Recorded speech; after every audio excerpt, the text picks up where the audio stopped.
2.5 কোটি টাকা সাধারণ কোনো হোটেল বা রেস্তোরাঁ নয়, খোদ সরকারি প্রতিষ্ঠান হোটেল অবকাশের 2.5 কোটি টাকার খাবার খেয়ে সেই বিল পরিশোধ না করেই দেশ ছেড়ে পালিয়েছেন সাবেক প্রধানমন্ত্রী শেখ হাসিনা।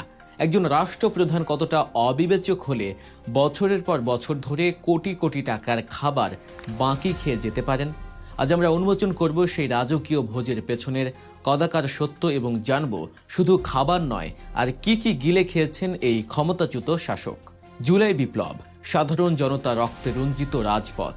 একদিকে যখন দেশের মানুষ দ্রব্যমূল্যের ঊর্ধ্বগতিতে দিশেহারা, ডিম আর আলুর দাম নিয়ে যখন মধ্যবিত্তের নাভিশ্বাস উঠছিল, তখন গণভবনের ভেতরের চিত্রটা ছিল সম্পূর্ণ ভিন্ন। সেখানে সরবরাহ করা হতো 173 ধরনের রাজকীয় খাবার, ভাবা যায় 173 আইটেম। আর এই খাবার সরবরাহ করত বাংলাদেশ পর্যটন কর্পোরেশনের অধীনস্থ হোটেল অবকাশ। চুক্তি অনুযায়ী প্রধানমন্ত্রীর কার্যালয় এবং গণভবনে নিয়মিত খাবার সরবরাহ করার কথা ছিল এই প্রতিষ্ঠানটির।